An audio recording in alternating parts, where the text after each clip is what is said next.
What happens when a woman who built her brand on warmth, empathy, and morning sunshine sits across from a guest who seems determined to turn every question into a fight? On a special intimate Today show, Sit Down, Hoda Kotb expected tough topics, honest answers, maybe even a few tears. What she did not expect was to be talked down to, dismissed, and openly challenged on her own set by Meghan Markle. By the time the cameras stopped rolling, viewers would be arguing over one thing. Did a daytime legend finally meet the one guest she simply couldn't keep smiling for? The studio they had reserved for the special was designed to feel cozy, safe, almost like a friend's living room. Soft armchairs faced each other over a low round table with a deep blue tray in the center catching reflections from the warm overhead lights. Behind them, pale wood shelves held neatly arranged vases, framed line art,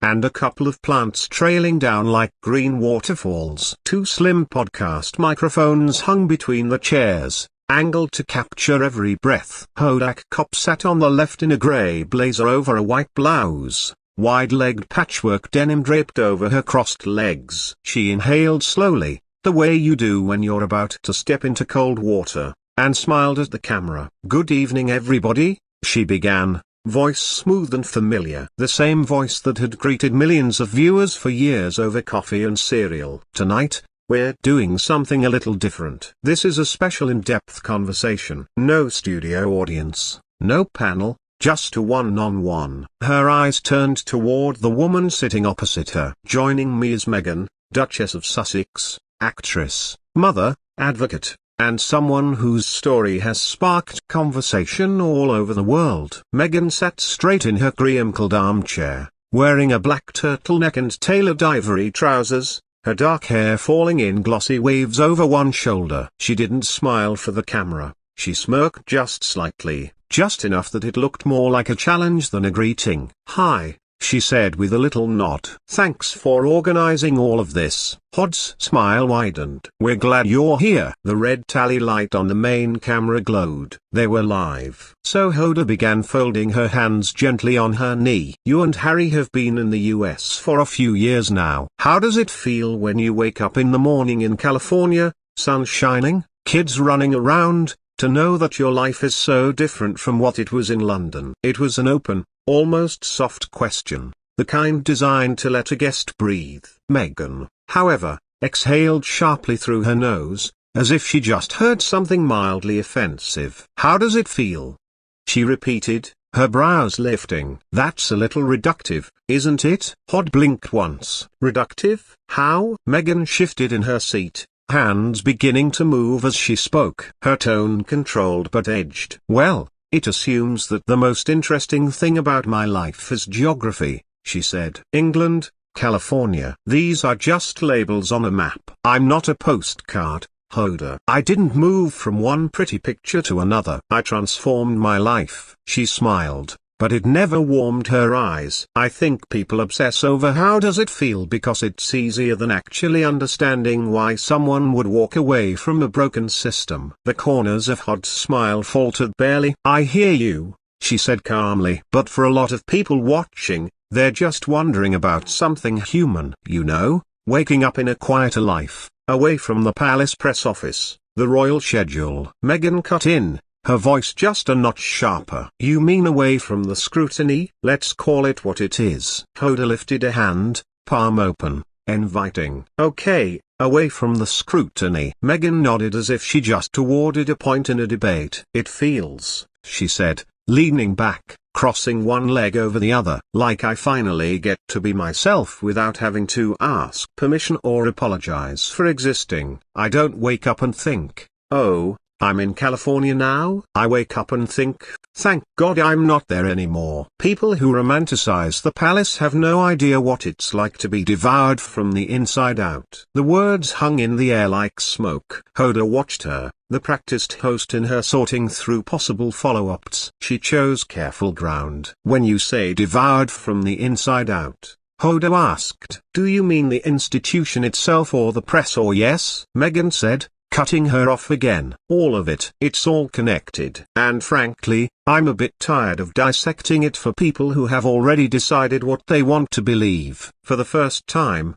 Hod's eyes flashed, only for a split second, but it was there. She tucked a strand of hair behind her ear and nodded slowly. Still, she said gently, you agreed to sit down with us tonight, so there are people out there who are going to hang on your words. You're not obligated, but you are choosing to share. Meghan's lips curved. I'm sharing on my terms, she replied. Not on the palaces, not on the tabloids, and certainly not on breakfast televisions. The phrase hung there. Breakfast television. The tone made it sound like an insult. Hoda held her gaze. The cameras caught the slightest narrowing of her eyes before she softened again. All right, she said with a small laugh that almost covered the sting. Let's talk about those terms. She adjusted the microphone slightly, buying herself a breath. When you did that first big interview after stepping back from royal duties, Hoda continued, you spoke about feeling unheard,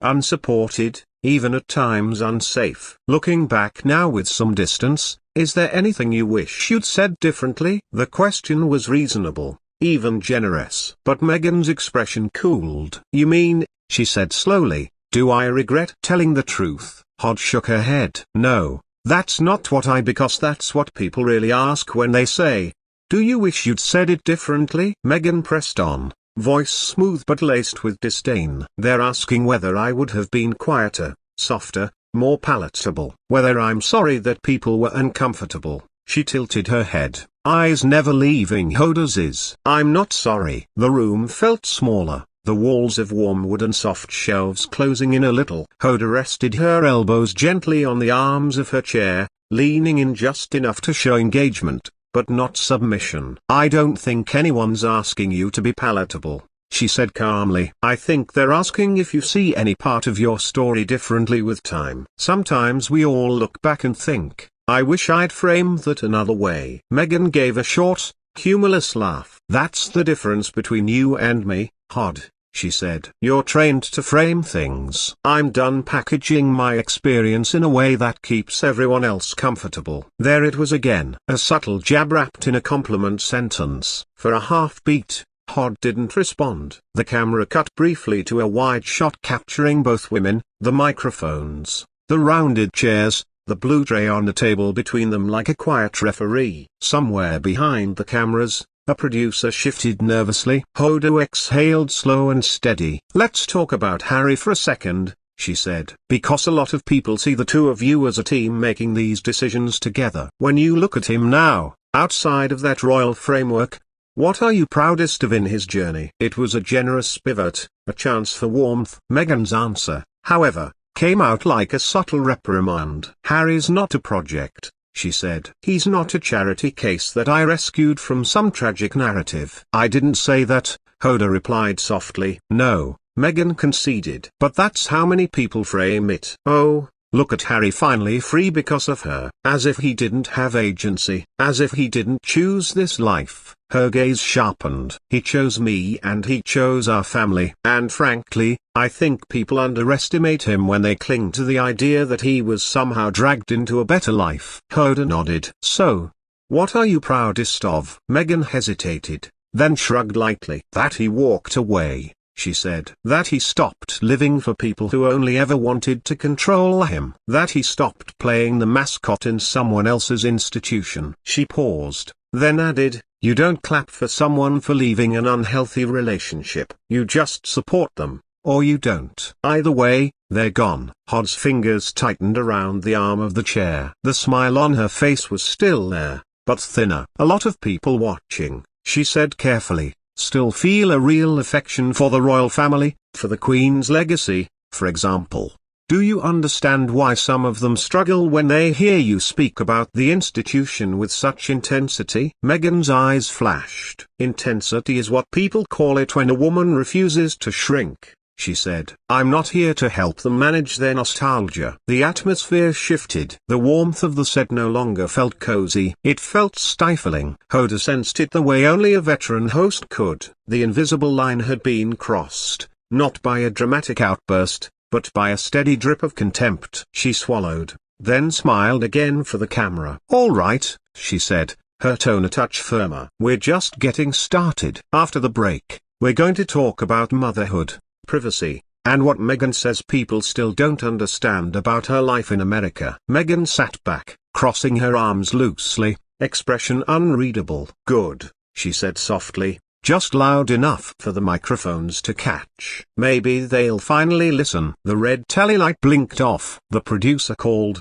"We're clear." But the tension in the room didn't clear with it. This was only the first segment and everyone from the crew to Hoda herself could feel it. The real storm hadn't even hit yet. When the cameras lit up again, Hoda was already smiling, her practice television bright smile. But anyone in the room could see it didn't quite reach her eyes. She shifted slightly in her white armchair, grounding herself before stepping back into the storm. "Welcome back," she said warmly. "We're here with Meghan Markle having a very open conversation about life, change, and everything in between." The camera cut to Meghan. She wasn't smiling. She sat with one leg crossed over the other, arms draped casually at her sides, posture elegant, but her jaw was tight. Her expression guarded and almost impatient. The black turtleneck, the perfectly pressed ivory trousers, everything looked controlled except her tone. Hoda inhaled gently. "Time to try again." "Meghan," she began, before the break, "you talked about stepping away from a system that felt harmful. I want to ask you something connected to that." She paused. "Motherhood." Meghan blinked slowly,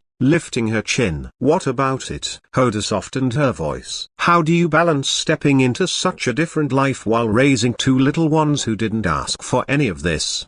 Public attention, public pressure." Meghan cut in immediately. "Hoda, with respect, every parent is raising their children under pressure. Mine just happens to be televised." Hoda nodded, still patient. "Of course, but many parents watching want to understand how you manage that, especially with the attention around your family." Meghan's lips tightened. "I don't manage attention. Attention manages itself. People choose to obsess over us. Harry and I just live our lives." Hoda blinked once. "Right. What I mean is, how do you protect your kids' sense of normality while you think they don't have normality?" Meghan demanded, voice rising just half a notch. Enough to make a producer behind the camera